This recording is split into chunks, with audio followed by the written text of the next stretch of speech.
말씀 교독합니다. 출애굽기 19장 16절에서 25절까지.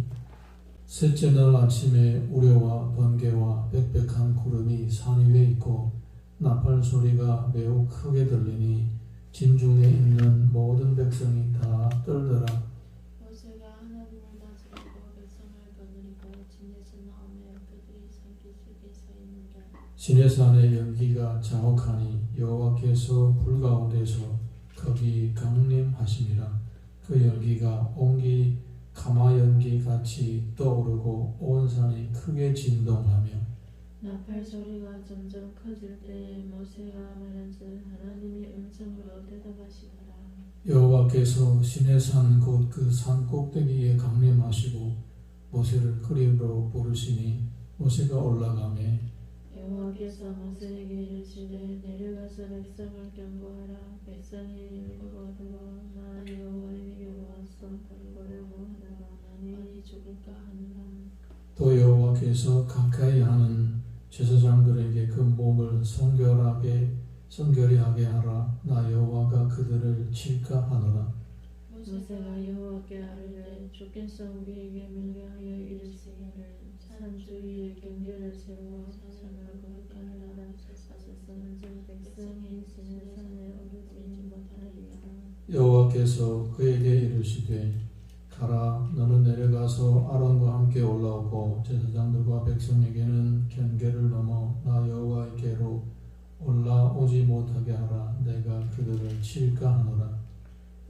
모세가 백성에게 내려가서 그들에게 알립니다. 아멘. 새벽에 계신 분들하고 서로 인사하겠습니다. 새벽에 하나님이 더우십니다. 새벽에 하나님이 더우십니다. 새벽에 하나님이 더우십니다. 90년도 초반에 많은 한국 선교사님들과 또 미국 선교사님들이 중국의 시골 남방은 잘 모르겠는데 어쨌든 동북의 시골 방방 곳곳에 다니면서 교회를 개척하고 복음을 전파하는 그러한 일들을 했습니다. 그 당시에만 해도 외국 사람들을 본 적이 없었습니다. 우리와 같은 언어를 쓰는 한국인들이라고 해도 본 적이 없습니다.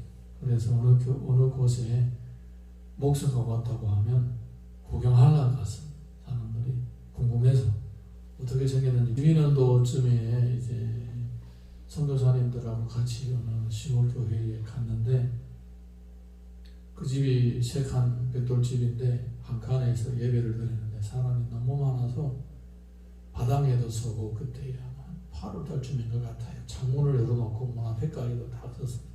한 5, 60명이 있었던 것 같아요. 그렇게 사람이 그냥 꽉 박아섰습니다.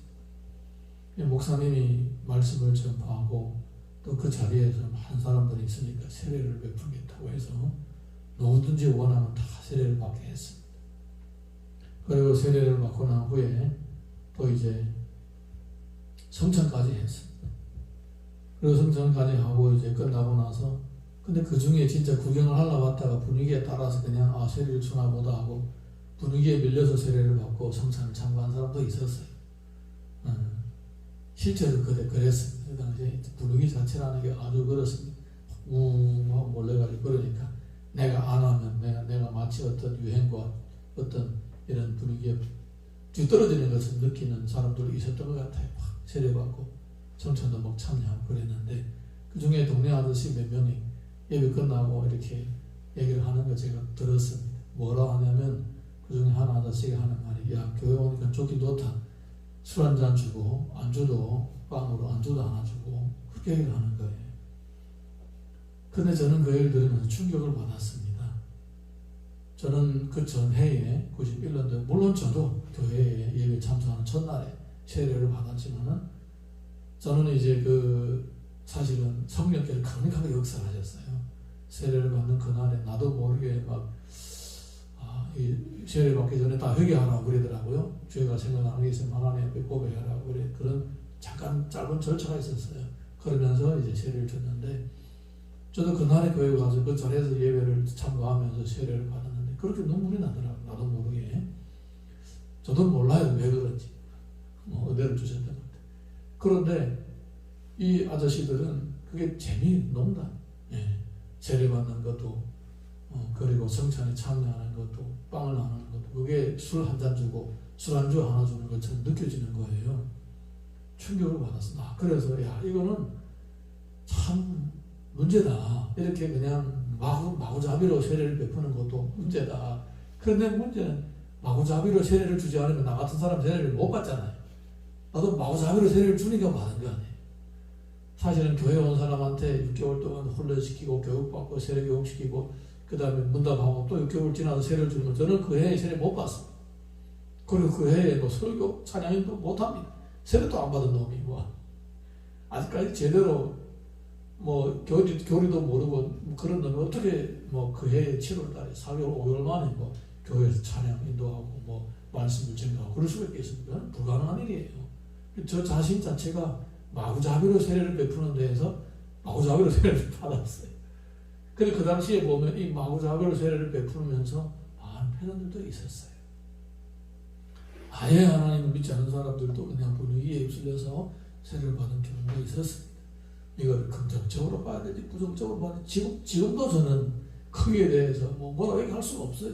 내가 그 중에 하나의 마구잡이 세례 중에 하나를 매니까 참 그렇습니다. 어쨌든 이거를 좋다고 해야 될지 나빠야 될지 근데 이제 우리가 중요한 것은 하나가 있습니다. 뭐냐면 하나님은 자신을 찾는 자들과 자신에게 오는 자들이 경외심을 가지고 오는 것을 원하십니다. 신앙생활의 출발이 어디서부터 시작되느냐? 하나님을 경외하는 경외심에서부터 시작이 되는 거예요.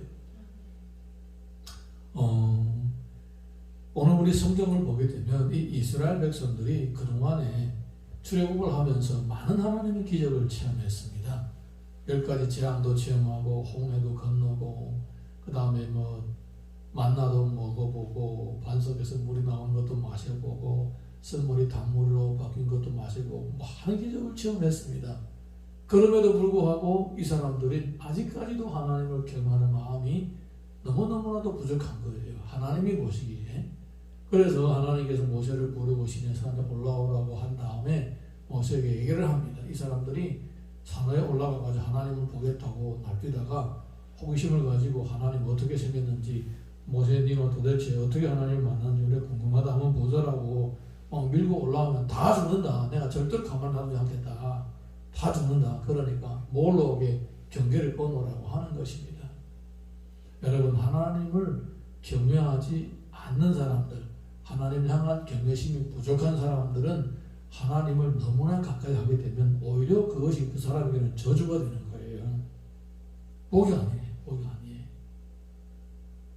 우시야 왕이 어떻게 돼가지고 문둥병이 생긴지 아십니까?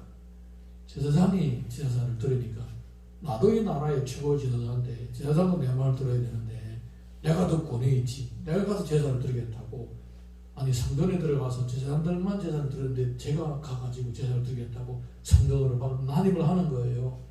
들어가자마자 그냥 얼굴과 손에 문둥병이 생기는 거예요. 그래서 이 하나님 나를 치시는구나 하고 시급을 해가지고 나왔어요. 그 다음에 남은 인생은 그냥 문둥병자로 사는 거예요.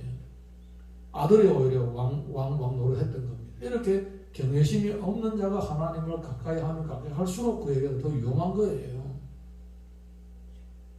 이것이 바로 영적인 도리인 거예요. 영적인 도리인 거예요. 우리가 하나님을 경외하는 마음이 얼마나 중요한지 모릅니다.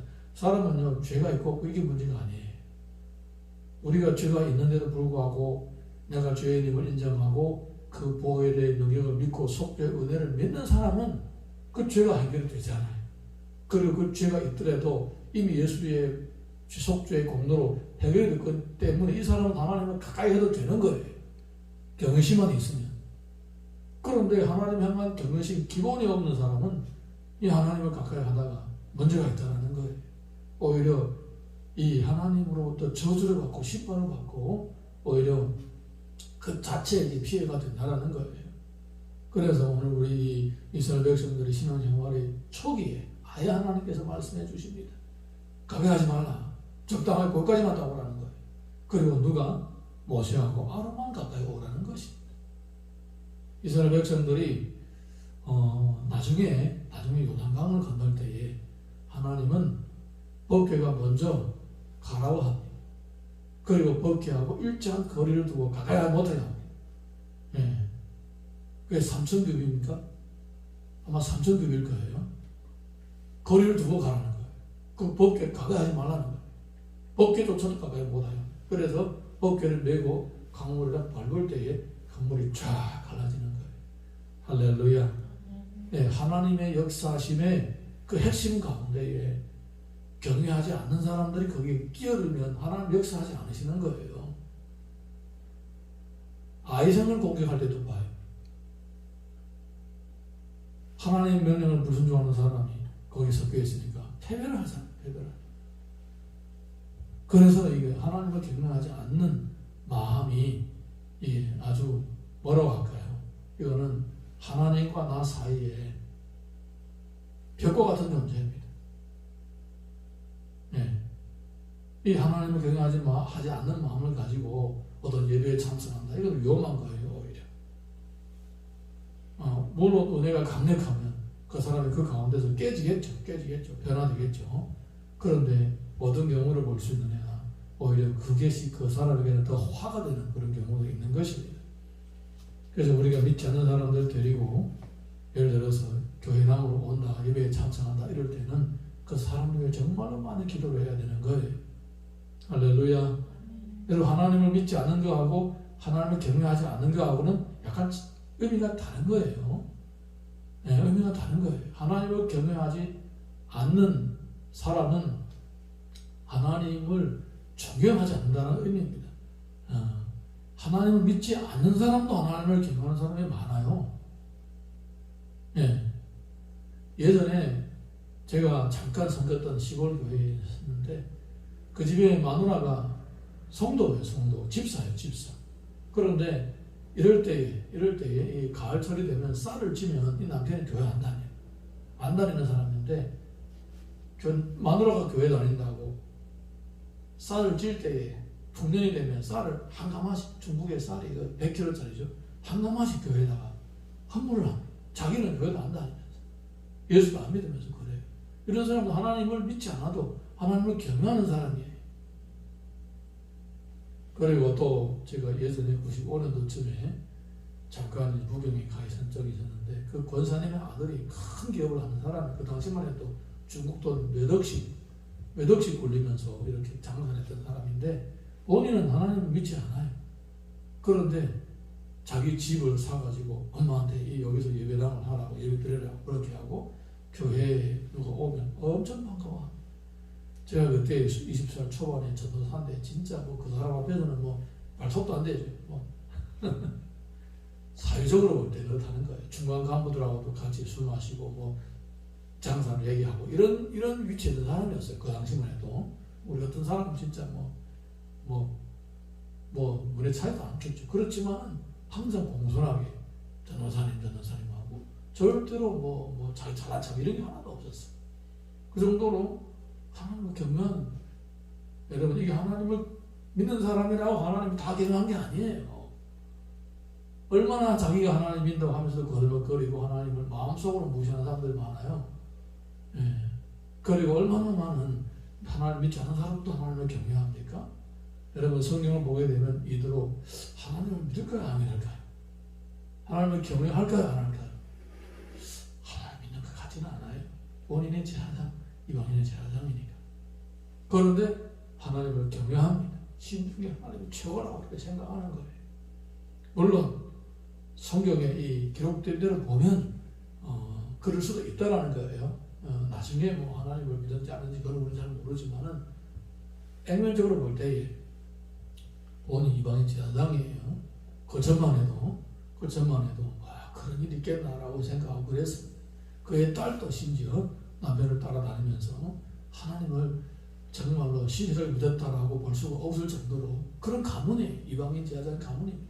그런데 마지막에 보게 되면 마지막 이도로가 나타났을 때 보게 되면 하나님을 경외하는 마음을 고백합니다. 예. 그게 하나님 믿었다고 볼 수 없는 거예요. 하나님 믿는다는 것은 하나님의 백성으로서 하나님께 예배 생활을 하면서 경외함을 표현하면서 살아가는 걸 의미하는 거예요. 예배가 뭡니까? 예배. 예우를 갖춰서 경배를 한다는 거예요. 그 자체가 경외심의 표현이에요. 예. 이스라엘 백성들에게는 이것이 필요한 거예요. 예. 그래서 하나님께서는 이 경외심이 부족한 이들을 목걸이만 딱 보라는 거예요. 가지고 넘지 말라는 거예요. 사랑하는 성도 여러분, 이 말씀을 통하여 우리가 반드시 깨달아야 될 것은 뭐냐? 내 마음의 상태가 바로 나와 하나님과 사이의 거리라는 거예요.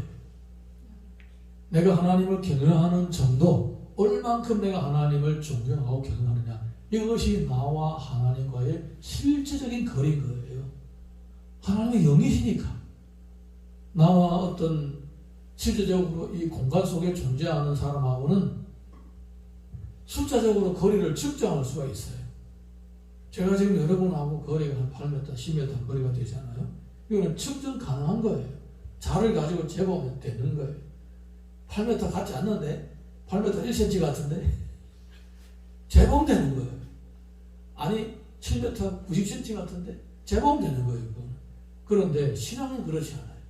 신앙의 척도는 내가 하나님을 경외하는 그 경외하는 마음이 이것이 척도인 거예요. 그리고 그게 어떻게 나타나는가?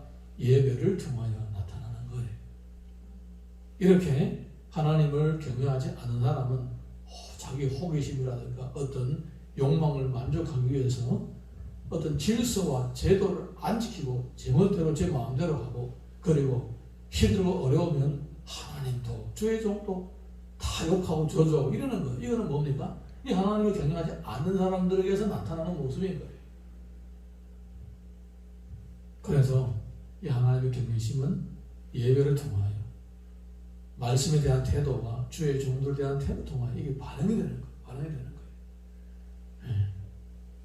그래서 우리는 우리 자신이 하나님을 경외하는지 경외하지 않는지 말씀을 읽으면서 알 수가 있고, 또 주위에 있는 사람들을 대하는 태도와 주의 일꾼들을 대하는 태도, 이런 것들을 통하여서 내 자신이 지금 하나님을 경외하고 있는지 안 그러는지 자신을 돌아볼 수가 있는 거예요. 하나님은 영이십니다. 어떤 공간적인 방법으로 나와 하나님의 거리를 측정할 수가 없지만은 내가 말씀과 사람을 대하는 태도를 통하여 내 자신이 얼만큼 하나님을 경외하고 있는지 알 수가 있는 것입니다. 자신의 마음을 돌아보면서 주님을 향한 불경건한 마음을 발견한다면 하나님 앞에 회개하고 이 불경한 마음을 제거하고 항상 경외심을 가지고 주를 섬길 수 있기를 예수님의 이름으로 축원합니다. 시편 5편 7절 보게 되면 오직 나는 주의 풍성한 사랑을 힘입어 주의 집에 들어가 주를 경외함으로 성전 향하여 예배하리이다. 이 고백이 우리 모두의 고백이 되시기를 다시 한번 주님의 이름으로 축원합니다. 이 시간 우리가 기도할 때에 내 안에서 주를 경외하는 마음을 허락하여 주옵시고, 그 주를 경외하는 마음을 말씀에 순종하고 주님 주신 질서와 제도와 계명을 준수하며 또 사람을 선대하고 주의 종들을 존경함으로써 주를 향한 경외심이 실질적인 삶 가운데서 표현되게 하여 주시옵시고 열매가 되게 하여 주옵소서. 그렇게 우리 자신을 위해 기도하고 교회와 가족들과 지역사회와 나라와 민족과 열방을 위해서도 함께 기도하겠습니다. 주의 이름을 부르고 기도합니다. 주여, 주여, 주여. 오늘도 우리에게 말씀을 주심을 감사합니다. 아버지 하나님, 하나님을 경외하지 않는 사람이 주님을 가까이 하고자 어떤 호기심을 가지고 충동을 가지고 행동으로 옮길 때에 그의 불경한 마음이 하나님 앞에 표현됨으로써 오히려 저주를 받게 되고 오히려 재앙을 만나게 된다는 것을 우리가 하나님의 말씀을 통하여 확인을 했습니다. 아버지 하나님, 아버지 하나님, 주여, 주여, 우리 안에 경외심이 너무너무나도 부족합니다. 그리고 설령 우리가 주를 경외한다고 할지라도 어떻게 경외해야 될지도 모를 때가 너무나도 많습니다. 우선 먼저 주를 향한 경외심을 가지고 살아갈 수 있도록 은혜를 베풀어 주시고, 주를 향한 경외심을 말씀을 순종함으로 표현하게 하여 주시옵시고, 또한 주님께서 우리들의 삶 가운데 허락하신 영적인 제도와 그리고 규례와 규칙과 삶의 방식을 통하여 표현되게 하여 주시옵시고, 또한 사람들을 선대하고 주의 종들을 존경하는 선대하는 그러한 삶의 표현 통하여 주를 경외하는 마음이 우리 가운데서 삶 가운데로 옮겨지고 열매가 맺어지게 하여 주시옵소서. 아버지 하나님, 아버지 하나님, 오늘도 내 자신을 위해 기도하고 교회를 위해 기도하고 지역사회와 나라와 민족과 열방을 위해서도 기도하기를 원합니다. 주님께서 받아 주시옵시고 응답하여 주시옵소서.